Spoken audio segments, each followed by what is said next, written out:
दोस्तों नमस्कार, कैसे हो आप सभी। अभी हालांकि एक लास्ट वीडियो बनाया था मैंने कुछ दिन पहले। उसके अंदर कुछ लोगों ने क्वेश्चन किया कि ये एमएसपी है क्या। चलो अभी बता देते हैं। एमएसपी है मिनिमम सपोर्ट प्राइस, न्यूनतम समर्थन मूल्य।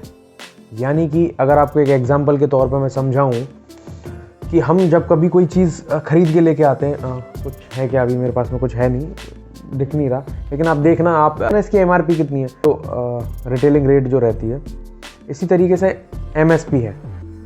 अब बात आती है कि मेरे एक भाई थे, उन्होंने ये भी बोला था कि राहुल ये यहाँ पे जो अभी आपने जो बोला हमारे सब समझ में आया, अच्छा बोला आपने।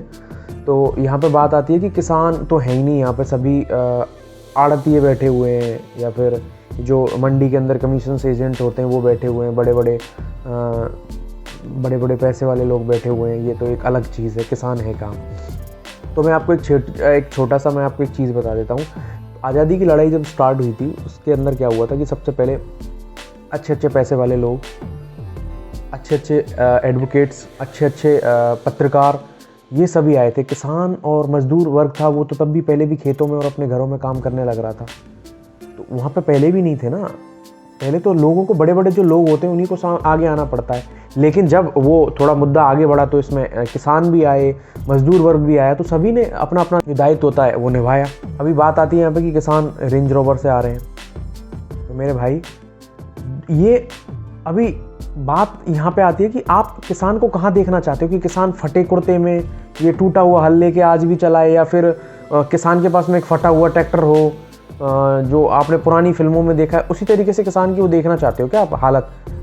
मैं भी किसान का बेटा हूँ, मैं जॉब कर रहा हूँ, मैं अपनी पर्सनल गाड़ी चला रहा हूँ, मेरे फादर ने नहीं दी ना, वो किसान की खेती से आई है। अब मेरे फादर को कहीं जाना है उस गाड़ी को लेके, तो तुम ये बोल दोगे कि ये किसान कैसे गाड़ी चला रहा है।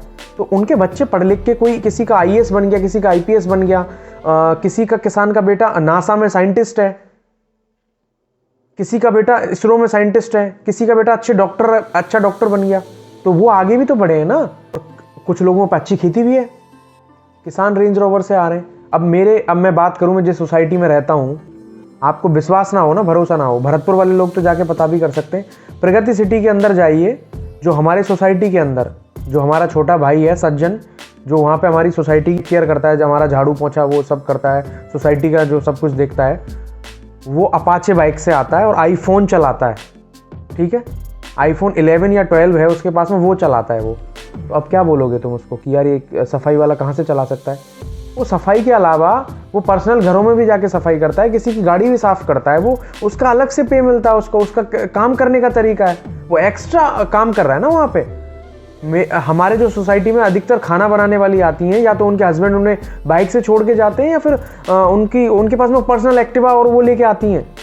तो क्या आप उनको उसी तरीके से देखें कि ये काम वाली कहाँ से हो सकती है, खाना बनाने वाली कैसे हो सकती है, ये तो एक्टिवा लेके आ रही है। तो इस सोच को थोड़ा आप अपनी को चेंज करिए। किसान है, आगे निकल चुका है, लेकिन इसका मतलब ये नहीं है कि जो अब पुराने, अब रेंज रोवर से किसान आ रहा है और ये सब आ रहा है। अगर जो गरीब किसान है वो आके इस धरने पे बैठ जाए, तो उसके घर में, उसके खेतों में जो काम चल रहा है उसको कौन देखेगा। आप जाके देखोगे क्या। अभी मैं बात करूं काम के बारे में, तो लोग क्या पता खेती क्यों छोड़ रहा है। छोटा किसान बहुत जल्दी पलायन कर रहे हैं, ये बोल देते हैं कि खेती में कुछ मिल नहीं रहा। उसका रीज़न क्या है? उसका रीज़न यही है कि 500 रुपये पर डे मजदूरी का मिलता है, महीने का कितना हो गया, 15,000। अब वही एक खेत में किसान खेती करता है ना, उसमें 7 से 8 महीने दिन और रात मेहनत करता है, तब उसमें 12 या 13,000 रुपये की फसल होती है उसकी। मैक्सिमम बता रहा हूँ मैं, उसमें कम से कम उसकी 6 से 7,000 की लागत होती है। उसमें ऐसे जो अभी बारिश पड़ी है और ओले पड़े हैं, ओले तो ख़त्म ही कर देते हैं 70% फसल को, बारिश 30% को ख़त्म कर देती है। तो ऐसा हो जाए, उसके बाद में आप कैलकुलेशन कर लो कितना बचता है। तो किसान इसलिए वहाँ से पलायन कर रहा है, खेती नहीं करना चाहता। बड़ा ज़मींदार है वो तो तब भी बचा लेता है, बड़े ज़मींदार हैं। मैं छोटे किसानों की बात करूं, उनके पास ना तो ट्रैक्टर हैं खुद के,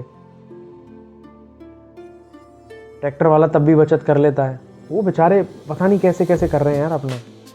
और दूसरी बात आती है कि आप इसकी बात करते हो कि एमएसपी के लिए आड़ती और ये बैठे हुए, तो एमएसपी पर कहीं ना कहीं कई राज्यों में तो आज भी सरकार जो ले रही है वो एमएसपी पे ही ले रही है। लेकिन उसके लिए वो गारंटी का कानून बनाने की मांग कर रहे हैं भाई। यानी कि अगर इस पे गारंटी का कानून बन जाता है तो ये जो आड़तियों का नाम ले रहे हो ना कि आड़ती बैठे हुए, नहीं, ये इन्हीं के लिए आंदोलन है। सरकार तो एमएसपी पे फसल लेती है, उसके अलावा जब ये कानून बन जाएगा तो ये जो आड़तिये और जो कमीशन एजेंट जिनका नाम आप ले रहे हो, जो प्राइवेट जो फर्म बैठी हुई है, ये भी उस एमएसपी मिनिमम सपोर्ट प्राइस पे ही किसान की फसल को लें, ये उसके लिए बैठे हुए हैं। अब बात करते हैं कि किसान अच्छे अच्छे कपड़ों में आ रहा है, ब्रांडेड कपड़े ब्रांडेड जूते पहन रखे हैं, तो भैया मैं फिर कहूँगा जमाना चेंज हो रहा है। सबसे ज़्यादा इस बात को न्यूज़ चैनल वाले उठा रहे हैं। मैं अपनी बात करूँ, पुराने ज़माने में जब एंटीना होता था, हम नेशनल टीवी देखते थे, एक ऐसे बिल्कुल पुतले की तरह न्यूज़ पढ़ने वाली एक मैडम, और उसी तरह सूट में पर डे एक ही साड़ी होती थी, एक ही सूट होता था, उसमें न्यूज़ धड़ाधड़ पढ़ के और चली जाती थी। लेकिन आजकल आप भी तो बड़े सूटेड वूटेड होके न्यूज़ पढ़ते हो। हमने तो आपसे कुछ नहीं कहा कि ये न्यूज़ वाले कहाँ से अपडेट हो गए, उनकी सैलरी कितनी रहती होगी, आपको तो पैकेजेस मिल रहे हैं, आपको अपना दुख नहीं होता। किसान अगर अच्छा कपड़ा पहन ले, अच्छी गाड़ी में घूम ले तो दुख हो जाता है। बेटा अभी तो आपको पता ही क्या किसानों के पास में है क्या। लेकिन हम लड़ रहे हैं हमारा जो छोटा किसान है ना उसके लिए, और लड़ेंगे और जीतेंगे। तुम कितना भी कुछ कर लो। अच्छा, पहले जब किसान गलत था तो हमारे प्रधानमंत्री जी ने क्यों मांगी थी माफ़ी किसानों से, क्यों कानून वापस लिया था, क्यों उन्होंने बोला कि हमारी तपस्या में कुछ कमी रह गई होगी। तो इस चीज़ को है ना थोड़ा चेंज करो। कितने सारे आंदोलन हुए। अब एक बात बताओ, किसने तैयारी की? किसान ने तैयारी किया। वो चुपचाप आंदोलन करने आ रहा है दिल्ली में। हर बार आंदोलन होते हैं। अभी कुछ दिन पहले आदिवासियों का आंदोलन हुआ था, वो भी दिल्ली आए थे। भाई दिल्ली, आप कोई आंदोलन करेगा तो एक प्रॉपर जगह पे भी तो जाना पड़ेगा। मैं यहाँ पे अपने घर में आंदोलन करने बैठ जाऊं या किसी चौराहे पे बैठ जाऊं, कौन देख रहा है? लेकिन वो हमारा देश की राजधानी है, वहां आंदोलन करेंगे तो लोगों को पता लगेगा। और आंदोलन चल तो काफी टाइम से रहा था। पंजाब में कुछ दिन पहले ट्रेन रोक के बैठे थे किसान, किसने दिखाया? किसी ने नहीं। लेकिन दिल्ली आए तो दिल्ली दिखा रहे हैं ना। तैयारी किसने की? कीलें किसने बिछाई किसानों के लिए? लाठियां किसने चलाई? आंसू गैस के गोले किसने दागे? कितने किसान मर गए, कुछ मीडिया ने बोला, कितनों की आंख फूट गई, कुछ बोला। लेकिन आज भी देखो किसान, जो पुलिस वाले दिन में उनमें लाठी बरसाते हैं, शाम को प्यार से बैठा के खाना खिला रहे हैं। ये किसान है। किसान देश के लिए जीता है, देश के लिए मरता है। किसान और जवान, किसान आपको भोजन दे रहा है, जवान आपकी वहां सुरक्षा कर रहा है। और सबसे ज्यादा आर्मी के अंदर ये जितनी भी सारी फोर्सेज है ना, उनके अंदर किसानों के बच्चे हैं, जिनका आप विरोध कर रहे हो, जिनको आप खालिस्तानी बोल रहे हो, जिनको आप आतंकवादी बोल रहे हो, जिनको आप माओवादी बोल रहे हो। पता कीजिए कभी। अभी बहुत अच्छा मौका है आपके पास में। फसलें कट रही हैं, आप जाके देखो किसान का। अभी किसान को जाके महसूस तो करो वहां पे उसकी जिंदगी कैसी है। बात आती है कि पंजाब के और हरियाणा के किसान आंदोलन कर रहे हैं। भाई एमएसपी का अगर कानून बनेगा तो पंजाब और हरियाणा में ही थोड़ी बनेगा, वो तो पूरे इंडिया के किसानों को लाभ होगा उस चीज का। सरकार ने कमेटी बना रखी है, उसकी अब तक 37 बैठकें हो चुकी हैं एमएसपी के लिए। आज तक उस पर कोई निर्णय क्यों नहीं निकला? 37 बैठकों में भी किसान को किसान निधि सम्मान नहीं चाहिए।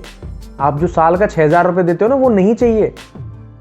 जितना एक साल में उसका आने जाने का पेट्रोल लग जाता होगा 6,000 रुपए से घर से और खेत तक जाने का, उसको एमएसपी चाहिए, उसको अपनी इज्जत चाहिए। ये किसान निधि सम्मान नहीं चाहिए, ये नहीं है सम्मान। किसान के पास में सिक्योरिटी नहीं है, तभी हाथ जोड़ के किसी को बोलता है मेरे बेटे को कहीं चपरासी लगवा दो। अपनी खेती को छोड़ के मजदूरी करने जाता है वो, क्योंकि उसको कुछ नहीं पता। जब मैं अपना लाइव एग्जांपल बता रहा हूं, जब हम फसलें बेचने जाते हैं ना, हम सुनते हैं कि आज गेहूं का भाव 2500 रुपए क्विंटल है। जब हम अपने गेहूं बेचते हैं ना, 1700 और 1800 रुपए क्विंटल में बिकते हैं। कहां जाता है बीच का पैसा? उसके लिए लड़ रहे हैं हम। और नहीं पता तो कल ऐसा करना, सभी मंडी में जाके बैठना किसी में, और वहां पे देखना आज की रेट क्या है और किसान ये कितनी रेट में बेच के जा रहा है। तो आपके अब तो समझ में आ गया होगा कि एमएसपी है क्या, किसान एमएसपी के लिए क्यों लड़ रहा है।